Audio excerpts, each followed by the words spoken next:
What's up guys, Voodoo here, and today I want to talk about some of my worries and concerns with Destiny 2. Now, I do want to start with this video by saying I cannot wait for Destiny 2.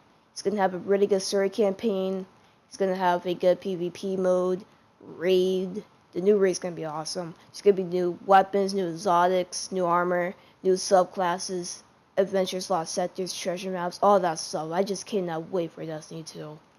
However, that does not deter me from some of the things and design choices that Bungie made and or changed that I'm not feeling too good on.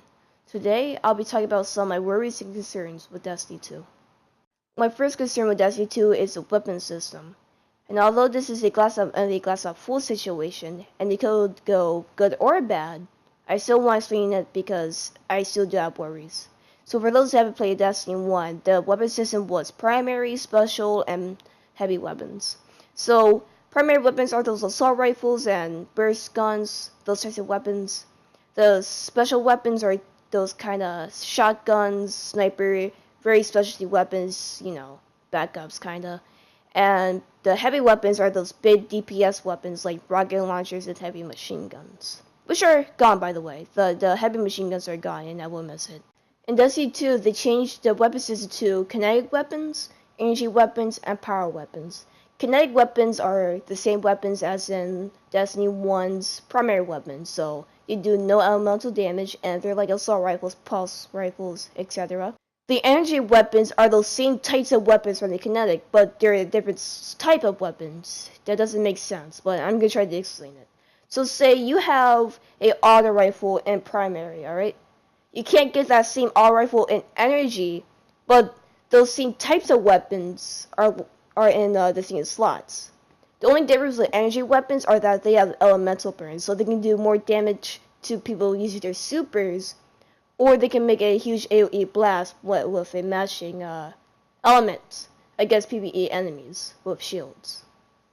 And then the problem occurs with the power weapons.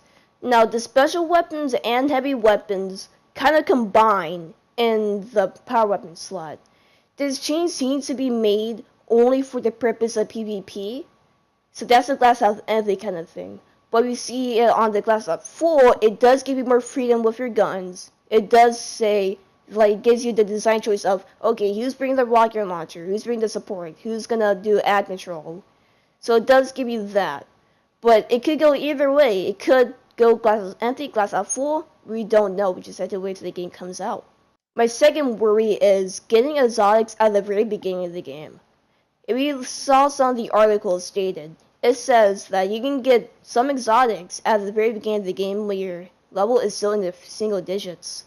Meaning that you can get some exotics in the story. Now, in Destiny 1, those exotics were listed as the rarest of the rare, the strongest of the strong, those types of weapons. But it seems in Destiny 2, they're mainly made to, like, try to bring Bungie to make different guns, make them more unique, and change your playstyle.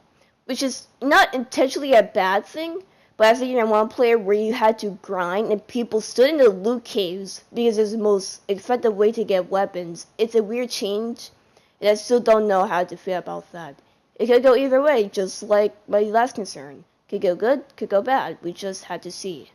And my final concern is the content of the game. And kind of fourth, I'm gonna try to make this 2 in 1 because it is kind of the same problem, same concern. The content we've seen is a huge problem for launches of Destiny. With Destiny 1, there was very little content, and then it was either cut off or reshoveled later in DLC, and that was a huge problem with the game. Hoping that doesn't happen with Destiny 2, but as it seems, it doesn't look like it. But again, it seems like it because they're only making the raid 1 week after the game comes out, which is the same time as in Destiny 1 on how long it took. So that's a worry from my part. The second thing is the DLC. Unfortunately, the DLC has already been announced as a thing before the game was released. They haven't shown the DLC yet, but still, it does not bode well for what happened in Destiny 1, where DLC was a huge problem. And although the DLCs were very good, it was handled very poorly. So that doesn't bode well for the Destiny 2 case of DLC. Also, Elberverse and microtransactions coming back. That's a worry, I guess. But assuming that they follow what they did in Destiny 1 and hopefully make it easier to earn those items in the Eververse, that'd be awesome actually. So yeah, those are my concerns with Destiny 2. Hopefully you enjoyed this video. If you're wondering why I've been uploading, school started for me again. So it's harder for me to make videos. I can't really do much on the weekdays until my first report card. So yeah, until later guys, see you in the next video. And Destiny 2 is about to come out, so we're gonna get on, let's do it!